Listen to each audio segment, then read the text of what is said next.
नमस्कार, मी अतुल आगलावे. योग योगेश्वर जयशंकर या मालिकेतून मी तुम्हाला चिमणाजीच्या भूमिकेतून भेटायला येतोय. ही मालिका 30 मे पासून रोज संध्याकाळी 7 वाजता तुम्हाला पाहता येईल.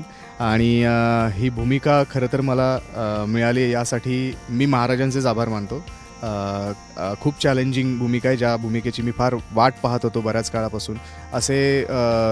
असे रोल, अशा भूमिका आपल्या वाट्याला येणं हे प्रत्येक कलाकाराचं खरं तर स्वप्न असतं की त्याला काहीतरी वेगळं करता यावं आणि हे करण्यासाठी आपलं सगळं काही झोकून द्यावं. यासाठी काही भूमिका असतात, ज्या भूमिका खूप कमी वेळा मालिकांच्या विश्वांमध्ये खरं तर म्हणायला गेलं तर तुमच्या नशिबाला येतात आणि ती माझ्या वाट्याला आलेली आहे. आणि ही भूमिका करताना खूप मजा येते, कारण इथे माझ्यासोबत असलेले माझे सहकलाकार जशी की ही पार्वती करते आहे, उमा, आणि आमच्या दोघांचं ट्युनिंग खूप पहिल्या सीनपासूनच खूप छान जुळल्यामुळे ही भूमिका करताना खूप मजा येते. आणि ओव्हरऑलच आरुष असेल, जो शंकर महाराजांची भूमिका करतो आहे, आमचं एक छान कुटुंब तयार झालं आहे.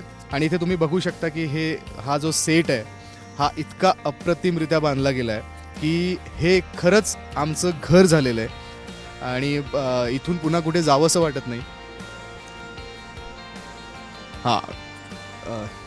तुम्ही बघू शकता किती छान हा सेट बांधलेला आहे. अगदीच सेट वाटणार नाही. आम्ही जेव्हा पहिल्यांदा आलो तेव्हाही असं आम्हाला खरं तर वाटलं होतं की अरे हे खरंच गाव आहे की काय. इतकं हे अप्रतिम आणि जिवंत गाव वाटतं. तुम्हाला प्रत्येक सीनमध्ये त्याची प्रचिती येणारच आहे.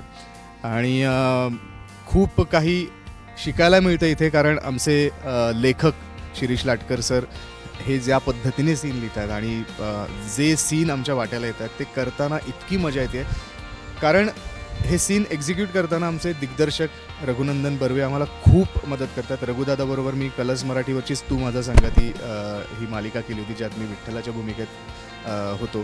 आणि आता पुन्हा एकदा मला त्याच्याबरोबर काम करण्याची संधी मिळते. शिरीष लाटकर सरच ती मालिका लिहित होते आणि या दोघांबरोबर मला पुन्हा एकदा या मालिकेच्या निमित्ताने काम करण्याची संधी मिळाली. हे खरं तर खूप मोठं भाग्य आहे माझं आणि प्रचंड मजा येते काम करायला.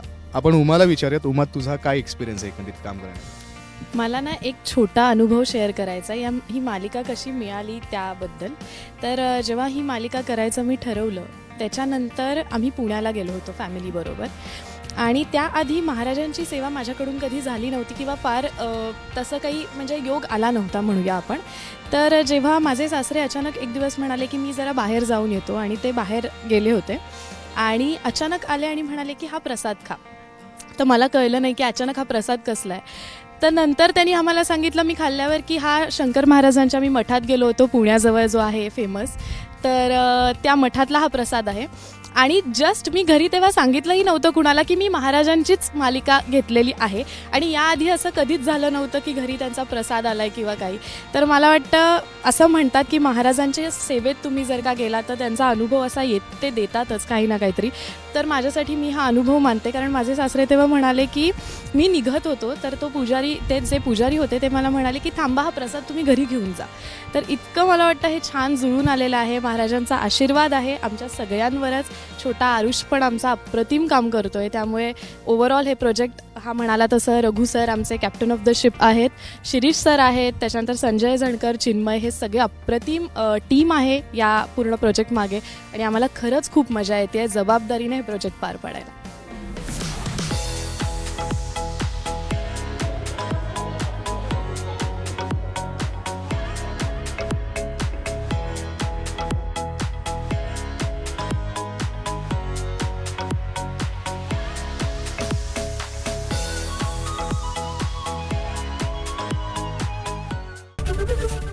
एबीपी माझा, उघडा डोळे बघा नीट.